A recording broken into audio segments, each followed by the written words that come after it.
talking to someone about preparation. It's funny. I think everybody knows something's up, but everyone's hoping for that silver bullet or whatever. Imagine Yeah. the magic wand that Yeah. they're going to get a new government and the government's going to sort everything out. And Yeah. it's so childlike almost, and it's all of us have it, the belief that our authorities are going to take care of us. And I think ultimately we have to take responsibility in ourselves, because this whole economy, Al, it's gone. There's no way back. And and they've done, whether they've engineered it on purpose or not, it is what it is.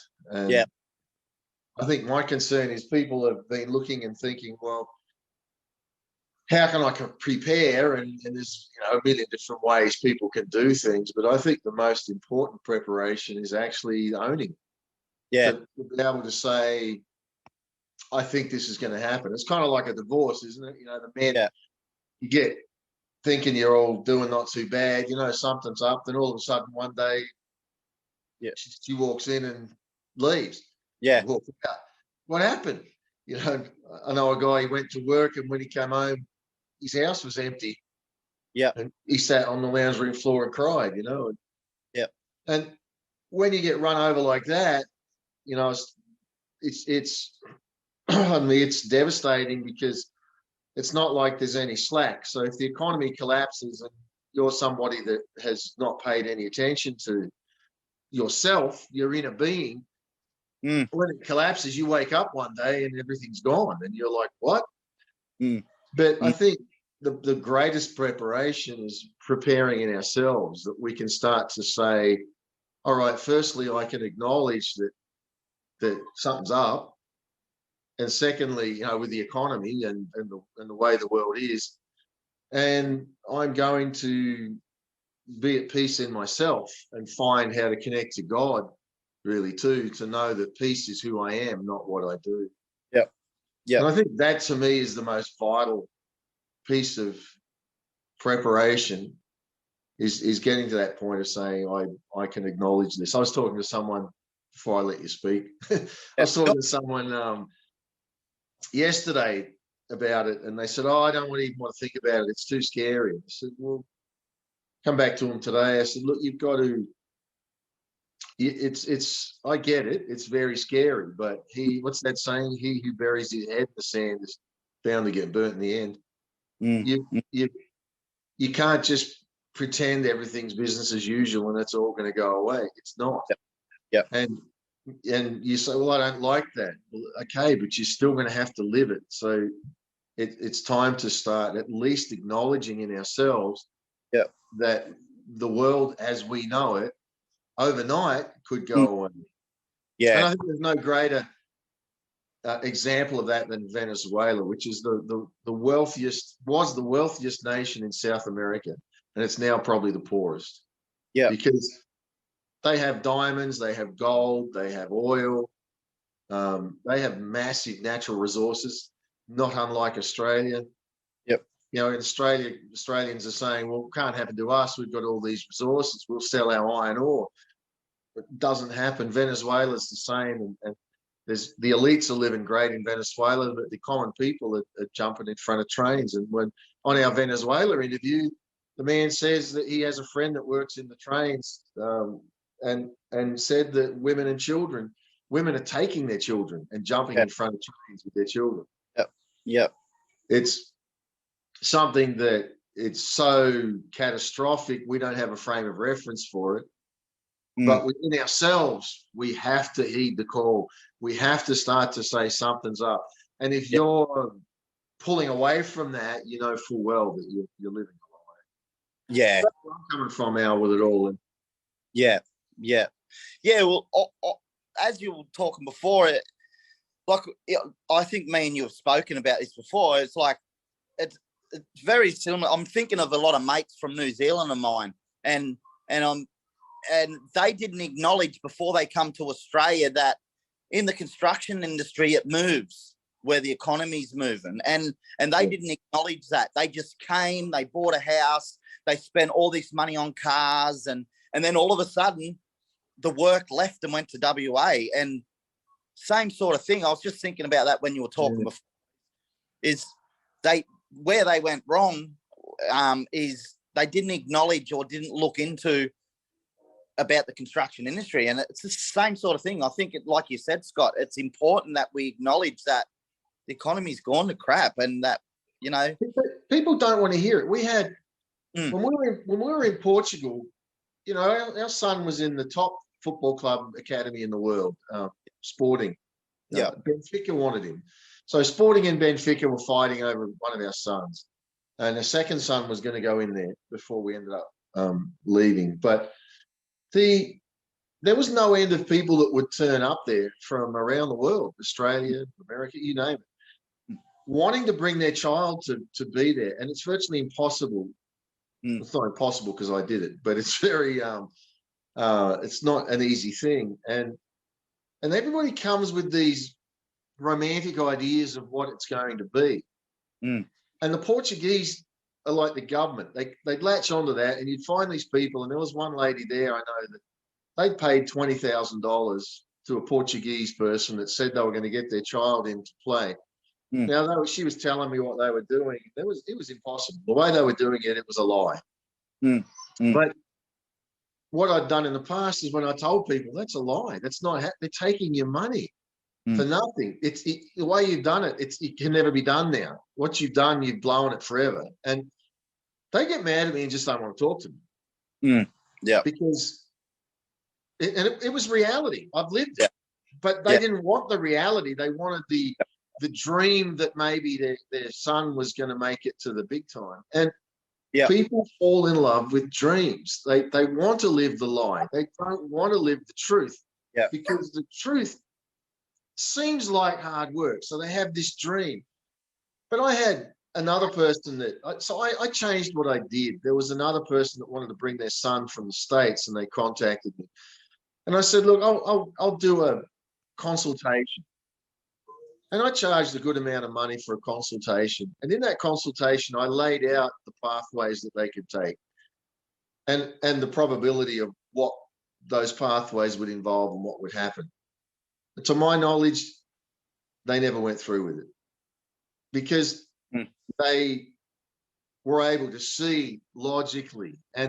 But you get others, like I said, they just turn up. And those people that had put $20,000 into it, they had another $20,000 buyout from the Portuguese person that had them there, said that if you leave my contract, it's a $20,000 buyout. So they were into this for $40,000 plus the disruption to their family, plus they had to get housing over there. They had to do all these other things. So they were well and truly into it for $60,000, $70,000. And it was a complete lie. There's no way they could do it, but there was no way they wanted to hear that. And I think it's the same with the economy, Al.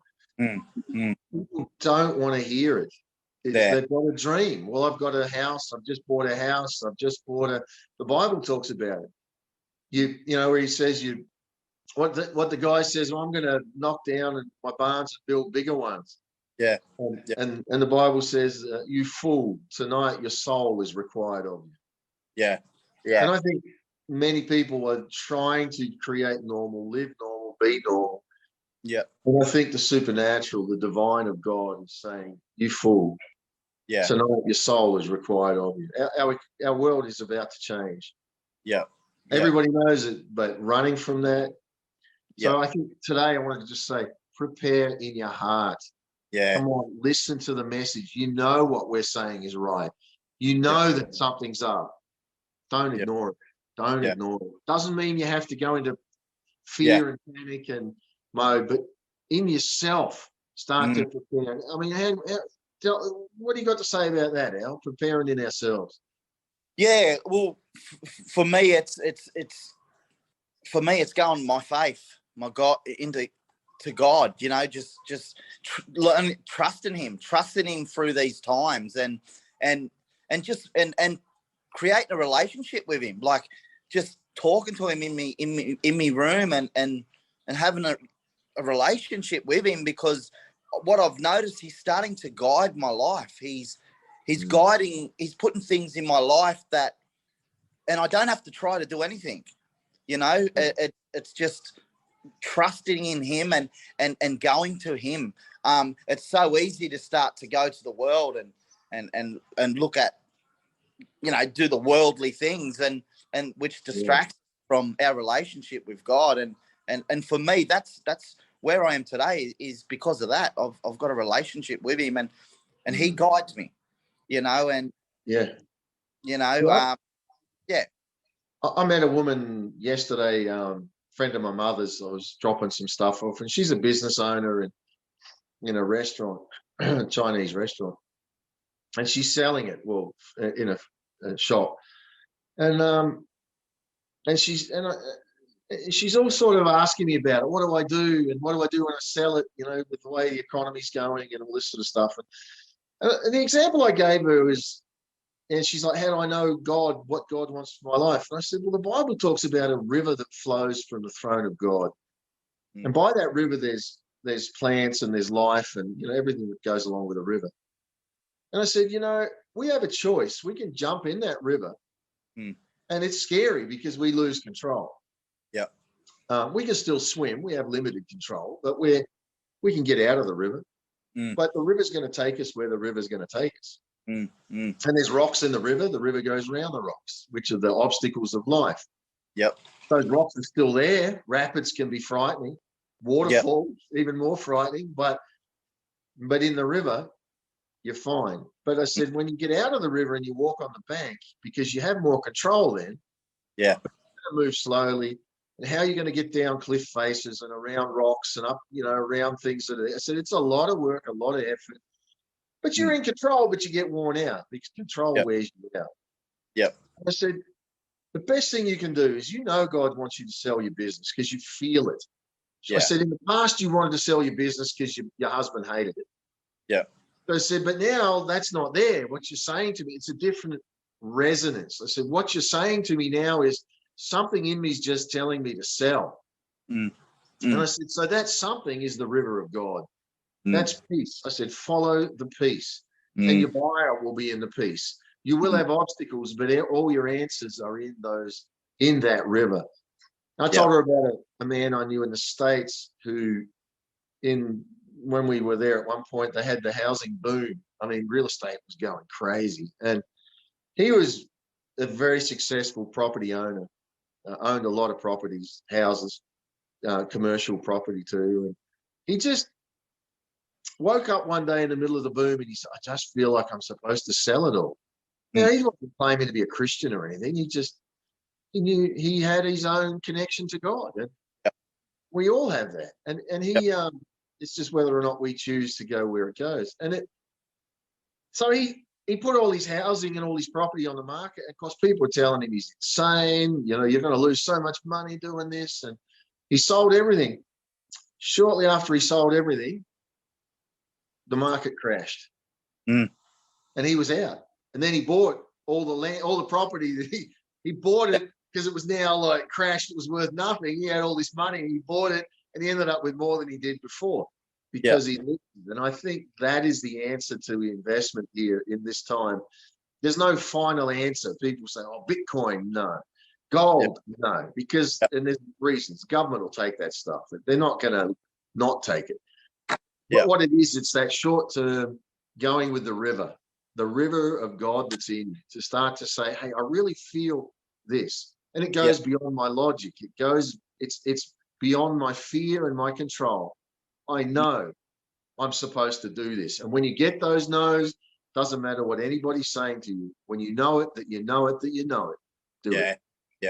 Yeah. And that's what you're talking about with the divine. It's that connection, that love relationship comes out of that. Now we're putting religious words on it, right?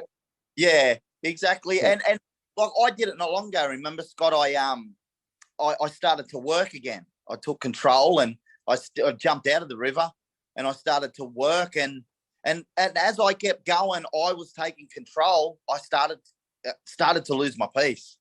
And then I just come to a point where, you know what, I've got to go back to how, you know, what I was doing. And now I'm in that peace, you know. But for a while there before Christmas, I started to lose.